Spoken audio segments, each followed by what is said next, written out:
again. Um, how is everyone doing?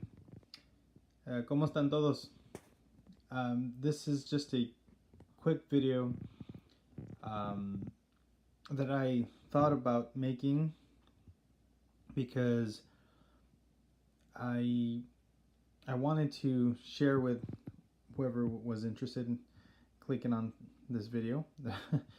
Wanted to share what my version of a minimalist pedal board is. So for me personally, I use a Pedal Train Junior. So it's about, the dimensions are about 18 by 12.5, I think, something like that.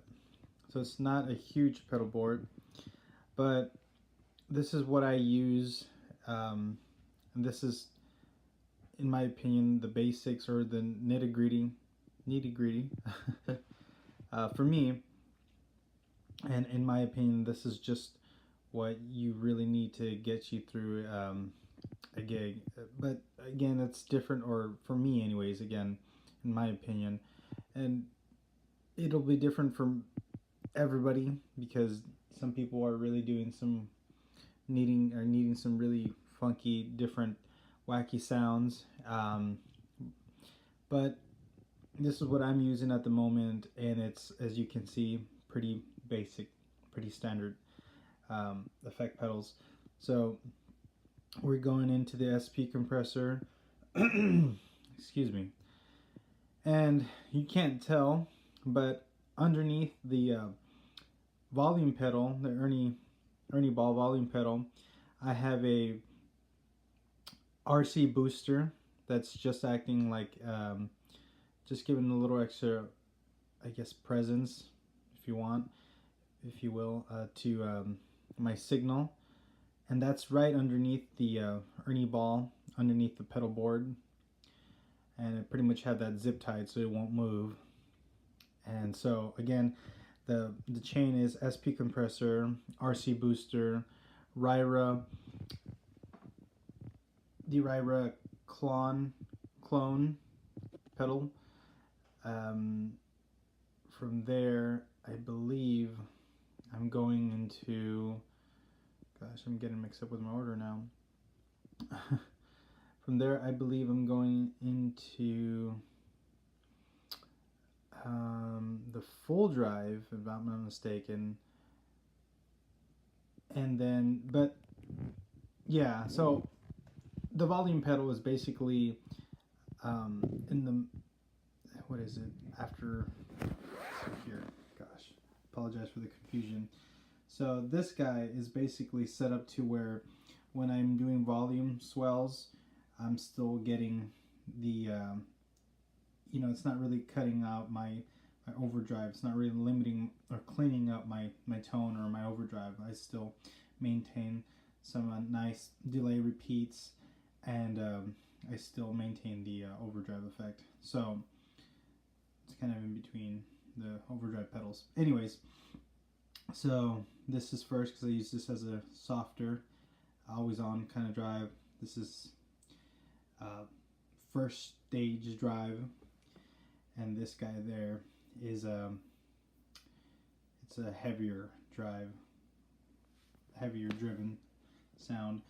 And these guys, the effects, the Way Huge electronics and the timeline are going into the effects loop in the back of my amps, so not really affected. But anyways, I just wanted to share this quick, hopefully not so long video with someone who's wanting a look at another minimalist pedal board setup. This is something that I use for church every service. We've done gigs with it, or sorry, I should say I've done gigs with it when we've been invited to go play it at an event. And honestly, the pedal board has done everything that I've wanted. I have everything that I need. The timeline has some nice reverby type effects, so I get some of those tremolo and reverby type sounds from the Time Lemon as well. So again, yeah, it's something very simple. Nothing really impressive about this pedal board, except the fact that, in my opinion, it's really simple. There's really not a whole lot, a lot of pedals, and yeah, just I know I've touched space, or I've actually touched this subject on another video of mine, but yeah, guys, don't feel that you have to go crazy with buying all sorts of gear. Again, that's something that I've I've been dealing with myself. It's just buying gear all the time because I felt that I needed to have this certain overdrive because it was gonna give my sound an edge or a better edge or blah blah blah, and which may be true in some cases, but honestly, work with what you got. Work with what you have.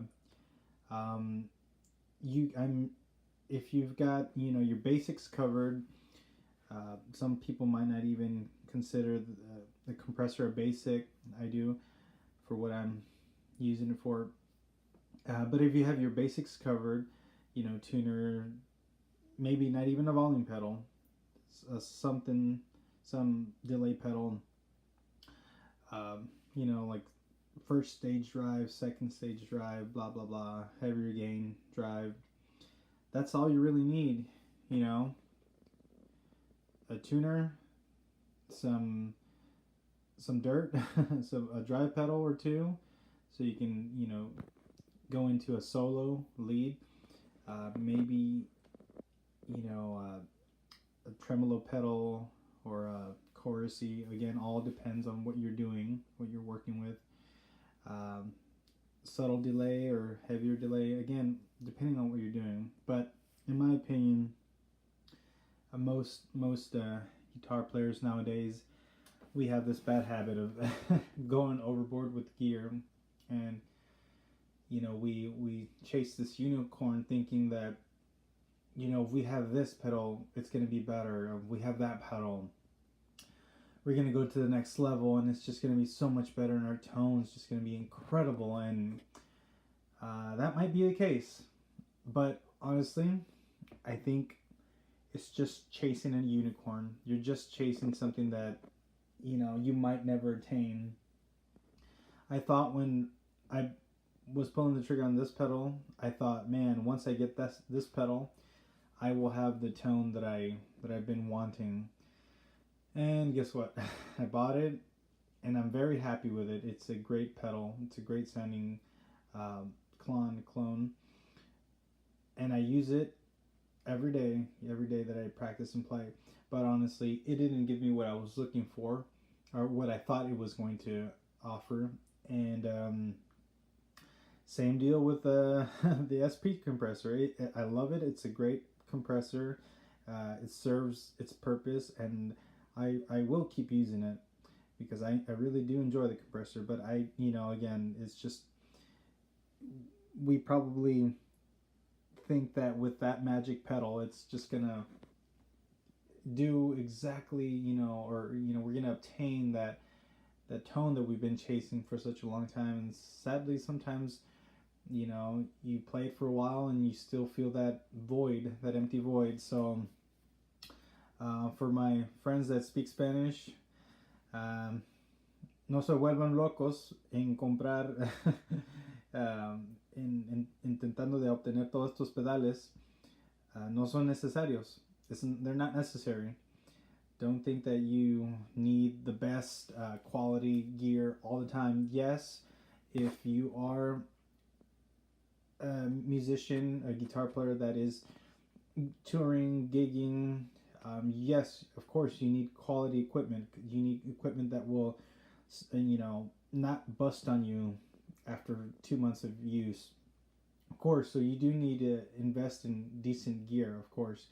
But, this whole deal, the way effect pedals and, musical gears as advertised nowadays is, it's just ridiculous. Everyone, is on this craze that this pedal, this next pedal, and then they come out with this other pedal, and then before you know it, you're spending thousands and thousands of dollars each year just trying to get the next best thing. And truth be told, sometimes you can do exactly what you need to do with the stuff that you probably just bought in the beginning when you first started putting a pedal board together. And so again, this is just my opinion. It's not the gospel truth, so don't give me any hate. This is just how I feel about a pedal board.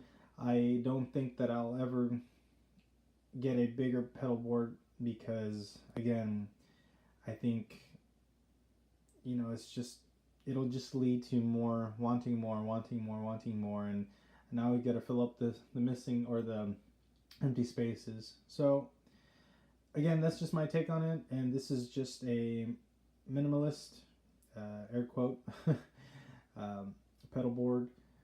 As you can see, obviously, just compressor, tuner, volume pedal, first stage drive, or always on kind of sound.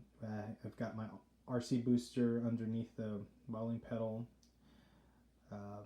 Full drive, Tim, or sorry, not Tim, the Tim Pierce, not a Timmy, it's Tim Pierce, Strymon Timeline, Octopus, and obviously your cables there. I got some George L and some Beatronics, Beatronics hooked up to my pedal board, and that's it, guys. That's all you really need, honestly. You could probably do some damage with on some gigs with a setup like this, in my opinion. So yeah, I hope this helps somebody that's wanting a decent pedal board setup, but is just wondering, okay, what do I really need?